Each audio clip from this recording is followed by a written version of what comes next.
Olá pessoal, tudo bem? Meu nome é Matheus, eu sou formado em Educação Física e hoje eu estou aqui a convite da Nescaf para falar um pouquinho com vocês sobre ribossomos e síntese proteica. Os tópicos da nossa aula serão esses, na qual a gente vai começar pela célula, lá no núcleo, passando pelo DNA, RNA, aminoácidos e finalizando com os ribossomos, chegando até de fato a nossa síntese proteica. Nessa imagem, a gente tem a representação da estrutura da célula vista no microscópio. E a gente já consegue identificar algumas coisas, como a membrana celular, o citoplasma e aqui mais ao centro, o núcleo. Quando a gente entra no núcleo, a gente percebe que nós temos o nosso DNA, e o nosso DNA irá conter genes. Então, assim, pessoal, os genes são muito importantes para a síntese proteica. E mais para frente a gente vai entender um pouquinho como é que funciona essa estrutura aí. O nosso DNA ele é uma dupla hélice e ele contém as bases nitrogenadas adenina ligada à timina e guanina ligada à citosina. A gente sabe que a mesma quantidade de adenina contida no DNA será de timina e a mesma quantidade de guanina será de citosina. E tem uma coisa muito relevante que é o seguinte, o DNA ele é uma estrutura muito grande para sair do núcleo da célula. Então acontecem dois processos até a gente chegar nas proteínas. Então no DNA a gente vai ter esse processo de transcrição que vai resultar na síntese de um RNA e depois nós teremos um processo de tradução que daí nós resultaremos nas proteínas. Aqui do lado a gente já percebe os genes. Então os genes do DNA vão fazer o processo de transcrição, que aí vai ter a formação de um RNA, e depois nós teremos o RNA fazendo o processo de tradução lá nos ribossomos, onde nós vamos formar as proteínas que vão ter funções celulares diferentes. Uma coisa importante sobre o RNA, diferente do DNA, é que o RNA ele não possui timina, o RNA possui uracila. Então, quando a gente fizer esse processo de transcrição aqui, ao invés de nós transcrevermos a timina, nós iremos transcrever a uracila.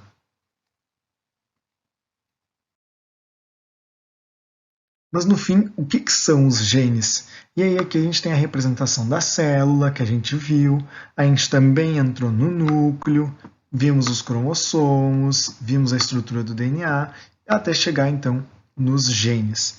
Então o gene ele é um pedaço, ele é um segmento do DNA que ele é capaz de fazer a síntese do que é chamado de produto biologicamente funcional. E aí a gente cita então as proteínas ou o RNA.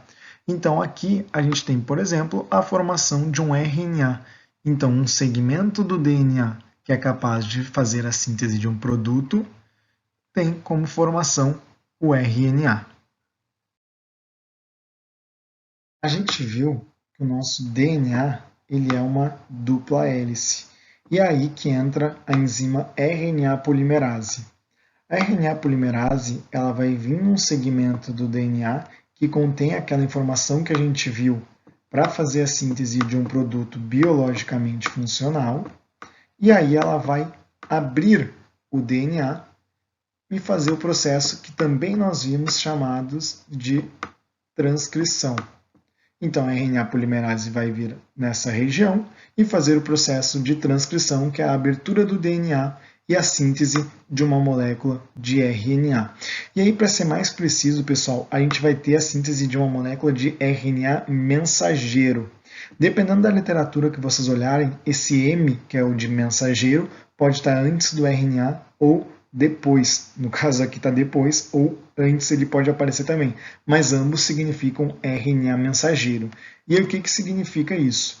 Como o RNA a gente viu que ele é uma molécula bem menor do que o DNA, ele consegue sair pelos poros do núcleo em direção ao citoplasma.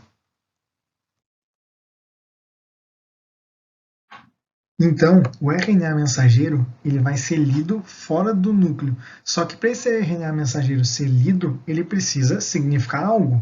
Ele precisa ter um código para que a gente possa identificar qual proteína tem que ser sintetizada. E aí só para retomar aqui, a gente viu da adenina, uracila, citosina e guanina são as bases nitrogenadas que são do RNA, certo? O que acontece então? Esse RNA mensageiro, ele vai possuir trípletos de base, que são chamados de códons. Então, cada trípleto de base é um códon. E o que isso significa? Que basicamente o códon vai representar um aminoácido, porque a gente sabe que as proteínas são polímeros de aminoácidos. Então, basicamente, a gente vai ter aqui o ribossomo, que vai fazer a leitura de qual proteína tem que ser sintetizada. E cada códon é um leitor. Desculpa, um leitor não, é um código de barra. Então, cada código de barra representa um códon. E aí, cada códon vai representar um aminoácido. Então, por exemplo, aqui, ó, aqui a gente tem CCG. Esse códon representa o aminoácido prolina. Então, o aminoácido prolina possui o códon CCG. E aí a gente pode perceber nessa tabela, que é a chamada tabela do código genético, que cada aminoácido pode possuir mais de um códon. Durante a aula, a gente comentou um pouquinho sobre os ribossomos, né? Que nada mais são do que uma organela dentro da célula, localizada ali no citoplasma. E os ribossomos é onde vai acontecer, então, a síntese proteica. A gente percebe aqui que nós temos um modelo simplificado dos ribossomos, um modelo em 3D e um modelo molecular. E já por essa imagem a gente percebe que os ribossomos possuem duas subunidades. A principal função dos ribossomos, como a gente falou nessa aula, é a função de traduzir os códigos do RNA mensageiro. E aí a gente vai ver agora o RNA transportador também. A gente viu que cada códon representa um aminoácido. Então o que vai acontecer? Aqueles códons vão entrar no ribossomo, o ribossomo vai identificar qual é o códon e o RNA transportador irá fazer os anticódons, ele irá trazer os anticódons que irão se ligar. Até porque a gente comentou isso já, que a adenina se liga com uracila e que citosina se liga com guanina. E aí, como cada códon representa um aminoácido, nós iremos ter uma sequência de aminoácidos que irão formar, então, uma proteína. Nessas duas imagens, nós percebemos um esquema reduzido de tudo que a gente viu na aula até agora. Então, basicamente, nós vamos ter lá no núcleo o DNA, haverá a transcrição, formando um RNA mensageiro. Esse RNA mensageiro irá sair do núcleo pelos poros, irá chegar nos ribossomos, onde acontecerá o processo de tradução. Então, basicamente, os aminoácidos serão lidos lá nos ribossomos, ou melhor, serão traduzidos lá no ribossomo, e aí cada aminoácido irá se ligar por ligações peptídicas, formando então as proteínas. Aqui embaixo a gente percebe exatamente a mesma coisa, ó, DNA, e lá no DNA nós possuímos um gene. Esse gene fará a síntese de um RNA mensageiro, que é o processo de transcrição, onde a RNA polimerase irá abrir esse DNA e fazer o processo de transcrição formando um RNA mensageiro. Esse RNA mensageiro irá chegar nos ribossomos e olha aqui o RNA transportador trazendo os anticódons para ligar.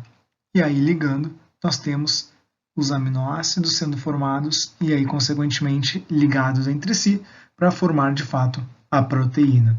Aqui nós percebemos do lado o DNA, né? Podem ver que ele já está dividido em trípletos, ó, 3, 3, 3, 3, 3. Nós vamos formar o RNA mensageiro, os trípletos de base continuam aqui, lembrando que são chamados de códons, e aí a gente vai ter um polipeptídeo, no caso uma proteína, que cada códon representa. Certo? Então aqui nós temos a representação de cada aminoácido pelo seu códon. Bom, pessoal, então essa foi a aula sobre ribossomos e síntese proteica. Qualquer coisa podem entrar em contato comigo para a gente trocar uma ideia, conversar, aprender uns com os outros e muito obrigado.